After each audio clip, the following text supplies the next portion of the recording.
Odisha police आज Bharatiya Janata party सरकार employ पलटि जाइछथि ताकर पॉलिटिकल एजेंट पलटि जाइछथि। एई ओडिशा पुलिस भारतीय जनता पार्टी द्वारा एते व्यवहृत होउछि सेतिपय बोधे भुवनेश्वर रे लॉ एंड ऑर्डर सिचुएशन एवं ओडिशा रे लॉ एंड ऑर्डर सिचुएशन पे ताको प्रकार समय नहीं गुंडांग सहित सालिश करिकरी भारतीय जनता पार्टी को केंतिका राजनैतिक फायदा देबे से हाथ बारिशी ही जाइछथि। भारतीय जनता पार्टी ओडिशा रो पुलिस को लगेकी जो गणतंत्र रो हत्या करूचंती ओडिशा वासी तो मन रे हेलानी अरे भूल हे गला केते आ सहिबु। सुश्री दीपाली दास महोदयंकर समस्त विषय सुनिबे जहां हमें बारंबार कही आसीछु जे भारतीय जनता पार्टी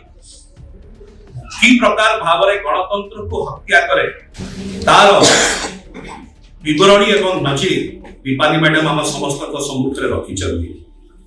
एवं जो वेदना अछि सेटा मध्य ओडिशा वासी को सामने रे रखी चलती। आप लोग माने समस्त जानती माननीय दलर सभापति लीडर ऑफ ऑपोजिशन श्री नवीन पटनायक महोदय को चिठी विषय आपण माने जानि चथि गतकाली दलर आम दलर वरिष्ठ नेतृमंडली DG director general of police को पाखु जाइकि जो मेमोरेंडम मध्य देई चथि तार मध्य कॉपी आपण पाखे अछि विषय को नहीं एवं एई प्रसंग ऊपर आम दलर सभापति माननीय श्री नवीन पटनायक महोदय गोटे फैक्ट फाइंडिंग टीम गठन करचंती ताको निर्देश रे जहा कि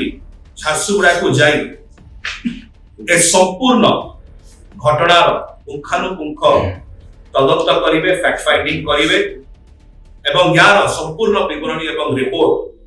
आम दलर सभापति श्री नवीन पटनायक महोदय को देवे। यार नेतृत्व करूचंती आपनकर श्री निरंजन पुजारी महोदय श्री प्रताप जेना महोदय श्री अतनु सब्यसाची नायक महोदय ताको सहित रहिबे श्री जोगेश सिंह महोदय श्री देवेश आचार्य महोदय श्री रोमांच विश्वास महोदय एवं श्री सुदर्शन हरपाल महोदय हरिपाल महोदय। केवल शेषे एति कहिबार अछि जे आजिकाली जोटा दीपाली भोणी कहले ओडिशा पुलिस आज भारतीय जनता पार्टी सरकार एम्प्लॉय पलटि जाइछथि ताकर पॉलिटिकल एजेंट पलटि जाइछथि। गुंडांग सहित सालिश करिकरी भारतीय जनता पार्टी को केंतिका राजनैतिक फायदा देबे से हाथ बारिशी ही जाइछथि। जेहेतु बिजु जनता दल एवं तांकर निर्वाचन प्रतिनिधि मानक विरुद्ध रे एई ओडिशा पुलिस भारतीय जनता पार्टी द्वारा एते व्यवहृत होउछि सेतिपय बोधे भुवनेश्वर रे लॉ एंड ऑर्डर सिचुएशन एवं ओडिशा रे लॉ एंड ऑर्डर सिचुएशन पे ताको प्रकार समय नहीं जोथि पाई कि आपण देखिले कि प्रकार भाबरे किछि दिन तळे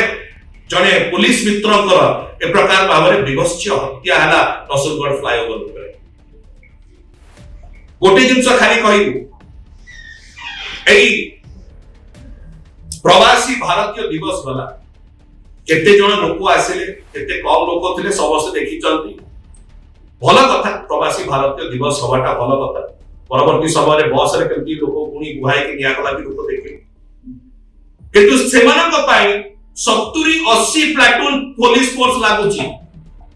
किंतु ओडिशा वासी को पाई तांकर सुरक्षा पाई तांकर लॉ ऑर्डर पाई भुवनेश्वर जो दिन माननीय प्रधानमंत्री पहुंचुचंती